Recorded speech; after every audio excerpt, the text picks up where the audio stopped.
দর্শক আপনাদের সবাইকে আমন্ত্রণ জানাচ্ছি আজকের চট্টগ্রামে। এতক্ষণ শিরোনাম জানাবো। এখন চট্টগ্রামে বাড়ছে করোনার প্রকোপ। 24 ঘন্টায় নতুন শনাক্ত 157 জন, একজনের মৃত্যু। সচেতনতায় জেলা প্রশাসনের সাঁড়াশি অভিযান, কয়েকশো জনকে জরিমানা পড়ে গেছে, সেজন্য আমি নিচে থেকে উঠি নাই। ওরে আমাকে একটা জরিমানা করে দিয়েছে। তবে এই কাজটা করেছে কিনা সেটা সিকিউরিটি কমিশন দেখা দরকার।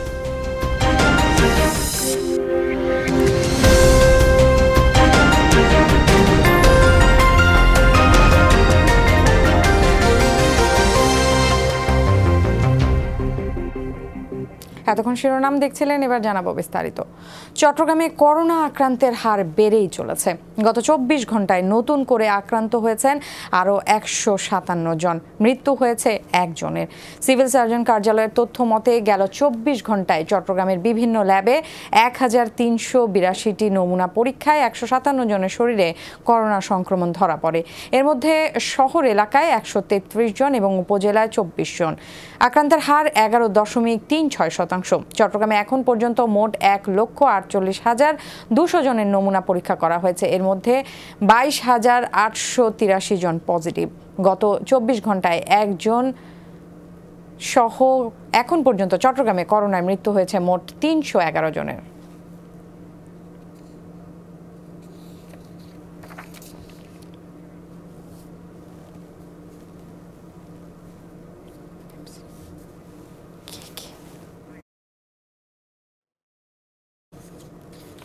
দর্শক, আমরা করোনা পরিস্থিতি জানবো চট্টগ্রামে। আমাদের সহকর্মী আরিফুর রহমান সবুজ আমার সাথে রয়েছে। সবুজ, মহানগরীতে তো করোনার শনাক্তের হার দিন দিন বাড়ছে, কি অবস্থা এখন? সচেতনতায় কোনো ধরনের কার্যক্রম আপনারা লক্ষ্য করছেন কিনা?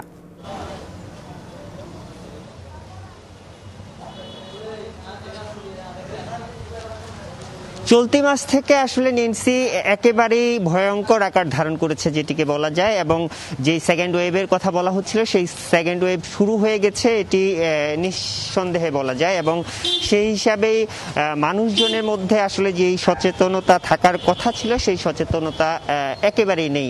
অনেকেই হয়তো মাস্ক পরছেন, সাথে মাস্ক রাখছেন, কিন্তু সেটি আসলে যে পরার ব্যাপারে বা নিজে থেকে যে সচেতন আরেকজন থেকে স্বাস্থ্যবিধি মেনে চলার যে বিষয়গুলো সেগুলোর ব্যাপারে এখনো উদাসীন রয়ে গেছে। তবে গত কয়েকদিনে আসলে যেভাবে করোনার আক্রান্তের হার বাড়ছে সেই হিসাবে গত 2-3 দিন ধরে মানুষের মধ্যে কিছুটা হলেও আতঙ্ক, আগে প্রথম দিকে যেরকম আতঙ্ক ছিল সেই আতঙ্কটা কাজ করছে। তারপরেও মানুষজনের মধ্যে কিছুটা হলেও সেই জায়গাটি, সচেতনতার জায়গাটি ধীরে ধীরে তৈরি হচ্ছে, কিন্তু তারপরেও মানুষ উদাসীন নিজের ব্যাপারে এবং অন্যের ব্যাপারেও। তবে প্রশাসন তাদের যে তৎপরতা সেটি আজকে থেকে শুরু করেছে। আজকে 5টি দল অভিযানে বের হয়েছিল এবং কয়েকশো মানুষকে এই মাস্ক না পরার কারণে জরিমানা করা হয়েছে। এবং যেটি বলা হচ্ছে প্রশাসনের পক্ষ থেকে আজকে মাইকিংও হয়েছে, এবং সিটি কর্পোরেশনের পক্ষ থেকে তারা বলছেন যে তাদের যে বাজারগুলো রয়েছে সেই বাজারগুলোতে স্টিকার লাগিয়ে দিবেন। বাজারের যে কমিটি তাদেরকে নির্দেশনা দেওয়া হয়েছে যেন মাস্ক ছাড়া কেউ ঢুকতে না পারেন। অন্যান্য যে গণপরিবহনগুলো রয়েছে গণপরিবহনগুলোর মালিকগুলোর সঙ্গে বা সংগঠনগুলোকে বলে দেওয়া হয়েছে যেন মাস্ক ছাড়া গণপরিবহনে কেউ উঠতে না পারে। এই ধরনের নানা তৎপরতা প্রশাসন নিচ্ছে। আশা করছি যে মানুষের মধ্যে সচেতনতা বাড়ানো সম্ভব হবে। সবুজ, আপনাকে ধন্যবাদ। আমরা যেতে চাই খাগড়াছড়িতে। খাগড়াছড়িতে আমাদের সহকর্মী শাহরিয়ার ইউনুস রয়েছে। শাহরিয়ার, করোনা পরিস্থিতি খাগড়াছড়িতে কি অবস্থা? মানুষ কতটা সচেতন?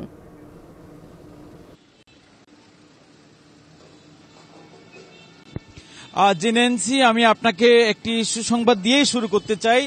সেটি হচ্ছে খাগড়াছড়িতে আজকে থেকে সাধারণ মানুষকে সচেতন করার জন্য প্রশাসনের পক্ষ থেকে অভিযান চালানো হয়েছে, এবং মাস্ক পরা বাধ্যতামূলক করার জন্যই কিন্তু এই অভিযান চালানো হয়েছে। আজকে অভিযানের প্রথম দিনে 22 জনকে জরিমানা করা হয়েছে। একই সাথে তাদেরকে সচেতন করে দেওয়া হয়েছে।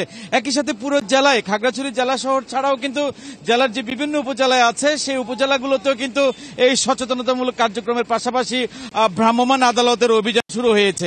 এর আগে আপনাকে বলে রাখি যে খাগড়াছড়িতে যে গত কিছুদিন ধরে কিন্তু স্বাস্থ্যবিধি উপেক্ষিত ছিল সে নিয়ে কিন্তু আমরা একটি রিপোর্টও করেছিলাম। সেই রিপোর্টের প্রায় কয়েকদিন পরেই কিন্তু আজকে প্রশাসনের অভিযান শুরু হয়েছে। এবং আপনাকে বলে রাখি যে অভিযানের সকালে যে অভিযান করা হয়েছিল এর অভিযানের পর থেকে কিন্তু আমরা রাস্তায় আপনাকে দেখানোর চেষ্টা করি যে দেখেন আমার পিছনে এবং পাশে অনেক লোকেরই কিন্তু মাস্ক পরা ছিল এবং এই মাস্ক পরাটা কিন্তু এখন একটা আমরা দুপুরের পর থেকে কিন্তু আমরা দেখতে পাচ্ছি এবং খাগড়াছড়ি শহরের টমটম চালক, রিক্সা চালক সহ যে সাধারণ যে মানুষ আছে তাদের মুখে আমরা মাস্ক পরতে দেখতে পাচ্ছি। এর আগে মাঝখানে আপনার যে আমরা একটু আগে প্রশাসনের সাথে কথা বলেছিলাম, তারা আমাকে জানিয়েছে যে সপ্তাহের যে প্রধান হাট থাকে জেলা শহরে, সে শহরে কিন্তু গত সপ্তাহে কিন্তু স্বাস্থ্যবিধি উপেক্ষিত ছিল এবং বেশিরভাগ মানুষেরই কিন্তু মুখে মাস্ক ছিল না।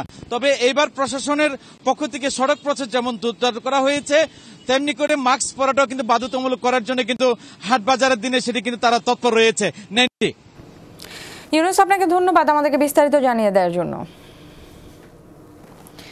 করোনা ভাইরাসের সংক্রমণ রোধে মাস্ক পরা সহ সচেতনতা বাড়াতে চট্টগ্রামে সাঁড়াশি অভিযান শুরু করেছে জেলা প্রশাসন। প্রথম দিনে একযোগে মাঠে নামেন 6 জন নির্বাহী ম্যাজিস্ট্রেটের নেতৃত্বে 6টি টিম। 14টি উপজেলায়ও চলে এই অভিযান। মাস্ক না পরায় প্রথম দিনে জরিমানা করা হয় কয়েকশো জনকে। সকালে চট্টগ্রাম জেলা প্রশাসনের 6 জন নির্বাহী ম্যাজিস্ট্রেটের নেতৃত্বে নগরীর বিভিন্ন স্থানে একযোগে শুরু হয় ভ্রাম্যমাণ আদালতের অভিযান।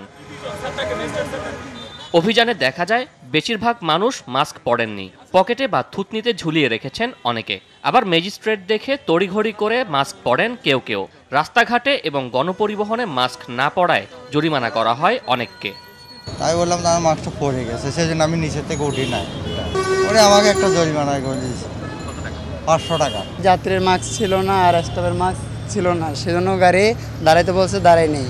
সেজন্য আমার অপরাধ হয়েছে বিদায় গাড়ি এখানে আনে দর্শন। আমি একটা নেটওয়ার্কিং মার্কেটিং জব করি, তো ওখানে। তবে নিয়ম ভঙ্গের পরও অনেকে ছিলেন বেপরোয়া, উল্টো রাগ ঝাড়েন অভিযান পরিচালনাকারীদের উপর। কিছু বলার আপনার দেশে এগুলি চলবে। চট্টগ্রামের বিভিন্ন মার্কেট, শপিং মলে অভিযানেও দেখা যায় একই চিত্র। মাস্ক না পরা অনেকে ম্যাজিস্ট্রেট দেখে পালানোর চেষ্টা করেন। করোনা সংক্রমণ রোধে এখন থেকে কঠোর অবস্থানের কথা জানান নির্বাহী ম্যাজিস্ট্রেট। গণপরিবহন দেখছি আমরা, বিভিন্ন শপিং মল, বাজার, আমরা রাস্তাঘাটে যেখানে যাকে মাস্ক ছাড়া পাচ্ছি তাদের বিরুদ্ধে ব্যবস্থা নিচ্ছি এবং আমরা জেলা প্রশাসনের পক্ষ থেকে আমরা সবাইকে মাস্ক উপহার দিচ্ছি। চলতি মাস থেকেই চট্টগ্রামে করোনা আক্রান্তের হার ঊর্ধ্বমুখী। সংক্রমণ ঠেকাতে অভিযান অব্যাহত রাখার দাবি সচেতন মানুষের। পাবলিক সচেতন হচ্ছে, সচেতন হলে তো মনে করেন রোগ বালাই রক্ষা পাইব। যারা মাস্ক পরতেছে না, আমি মনে করবো যে বর্তমান বাংলাদেশের প্রেক্ষাপটে তারা এখনো বোকার স্বর্গে বাস করতেছে। এটা চললে মানুষ সচেতন হবে এবং এটা কি বাসা থেকে হোক, অফিস থেকে হোক, অফিস তো মেনটেন করবে, বাসাও মেনটেন করা উচিত।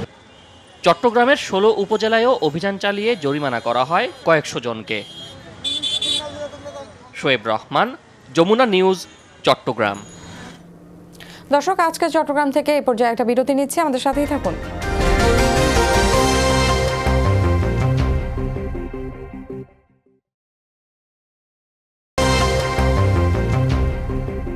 আবারও আমন্ত্রণ আজকে চট্টগ্রামে। খাগড়াছড়িতে সড়ক দুর্ঘটনায় পুলিশের এক এসআই নিহত হয়েছেন।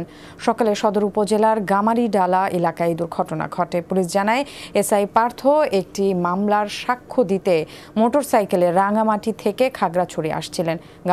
গামারিডালা এলাকায় পৌঁছালে পেছন থেকে পর্যটকবাহী একটি মাইক্রোবাস ধাক্কা দেয় মোটরসাইকেলটিকে। এতে গুরুতর আহত পার্থকে প্রথমে নেওয়া হয় সদর হাসপাতালে, পরে উন্নত চিকিৎসার জন্য পাঠানো হয় চট্টগ্রাম মেডিকেলে।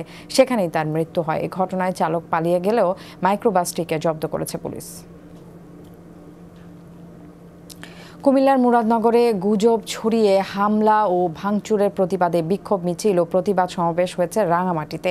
সকালে শহরের কাঁঠালতলী থেকে বিক্ষোভ মিছিল বের করে সনাতন যুব পরিষদ। প্রধান সড়কগুলো প্রদক্ষিণ করে জেলা প্রশাসকের কার্যালয়ের সামনে গিয়ে শেষ হয়। পরে ঘণ্টাব্যাপী অনুষ্ঠিত হয় সমাবেশ। বক্তারা এই ধরনের ঘটনাকে ন্যাক্কারজনক হিসেবে উল্লেখ করেন। এই ঘটনায় জড়িতদের বিচার বিভাগীয় তদন্তের মাধ্যমে আইনের আওতায় আনার দাবি জানান তারা।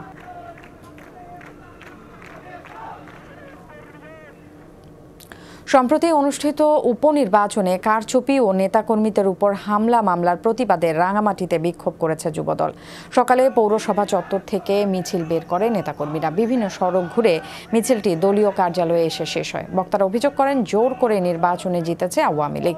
সরকার দলীয় সন্ত্রাসীরাই রাজধানীতে বাসে আগুন দিয়েছে বলে অভিযোগ করেন তারা। নেতাকর্মীদের বিরুদ্ধে দায়ের মামলা প্রত্যাহারের দাবি জানান যুবদল নেতারা।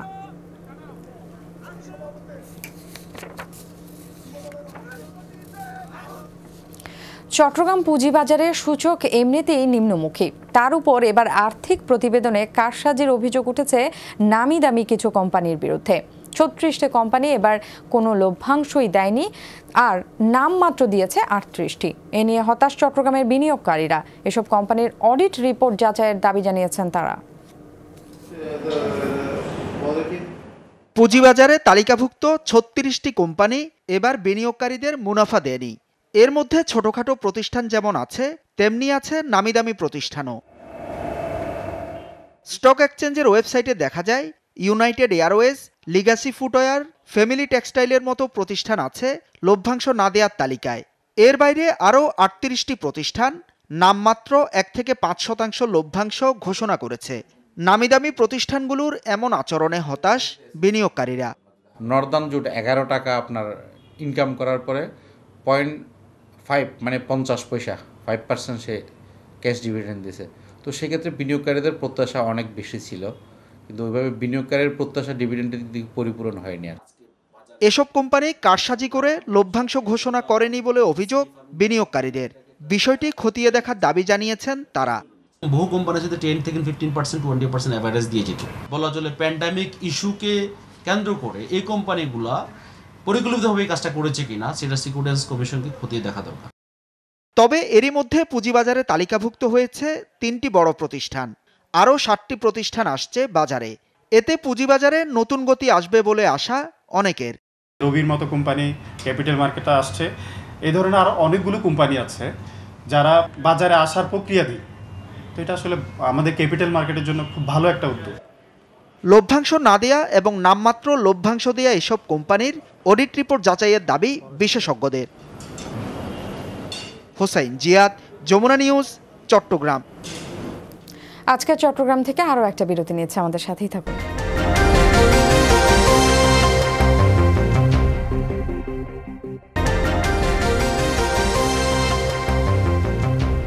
আবারও ফিরে এলাম আজকের চট্টগ্রামে। বাস্তবিকতাহীন হতদরিদ্র মানুষের জন্য গৃহ নির্মাণ করা হচ্ছে চট্টগ্রামের রাউজানে। নির্মাণ কাজের উদ্বোধন করেন স্থানীয় সংসদ সদস্য এবং রেলপথ মন্ত্রণালয় সংক্রান্ত সংসদীয় স্থায়ী কমিটির সভাপতি ABM ফজলে করিম চৌধুরী। এ সময় তিনি বলেন, মুজিব বর্ষ উপলক্ষে প্রধানমন্ত্রীর উপহার স্বরূপ তার ব্যক্তিগত উদ্যোগে 50টি এবং অন্যান্য সংস্থার উদ্যোগে 4টি গৃহ নির্মাণ করে দেওয়া হচ্ছে। আগামী 16 ডিসেম্বরের আগে নির্মাণ কাজ শেষ করে সংশ্লিষ্টদের হস্তান্তর করা হবে বলে জানান তিনি। রাঙামাটিতে শুভলং বনবিহারে কঠিন চিবর দান উৎসব উদযাপিত হয়েছে। সকালে ভিক্ষু সংঘের প্রধান বোধিরত্ন উপাধিপ্রাপ্ত বনভান্তের প্রধান শিষ্য বধন্ত নন্দপাল মহস্থবিরকে ফুল দিয়ে বরণ করে নেওয়া হয়। পরে উদ্বোধনী সঙ্গীত পরিবেশনের মধ্য দিয়ে শুরু হয় দান উৎসব। এতে পঞ্চশীল প্রার্থনা পাঠ করেন পরিচালনা কমিটির সভাপতি বসুদেব চাকমা, প্রতিচার্য চাকমা। ধর্মদেশনা দেন বনবান্থের প্রধান শিষ্য। উৎসর্গ করা হয় বুদ্ধ পূজা, কঠিন চিবরদান, পিণ্ডদান সহ বিভিন্ন ধানীয় সামগ্রী। অনুষ্ঠানে দেশের সুখ শান্তি মঙ্গল কামনা সহ করোনা থেকে মুক্তি পেতে প্রার্থনা করেন ভক্তরা। মুজিব শতবর্ষ উদযাপনের অংশ হিসেবে চট্টগ্রামের সন্দ্বীপে শুরু হয়েছে Bangamata Sheikh Fazilatunnesa gold cup football tournament. Badsha Mia Sukani ফাউন্ডেশনের উদ্যোগে সন্দ্বীপ পাবলিক স্কুল মাঠে এই টুর্নামেন্টের উদ্বোধন করেন স্থানীয় সংসদ সদস্য মাহফুজুর রহমান মিতা। এ সময় উপজেলা চেয়ারম্যান, উপজেলা নির্বাহী কর্মকর্তা সহ অন্যরা উপস্থিত ছিলেন। উদ্বোধনী ম্যাচে সন্দ্বীপ অলস্টার ফুটবল একাদশ 1-0 গোলে পরাজিত করে আমানুল্লাহ একাদশকে। টুর্নামেন্টে মোট 38টি দল অংশ নিচ্ছে। বিপুল সংখ্যক দর্শক খেলা উপভোগ করেন।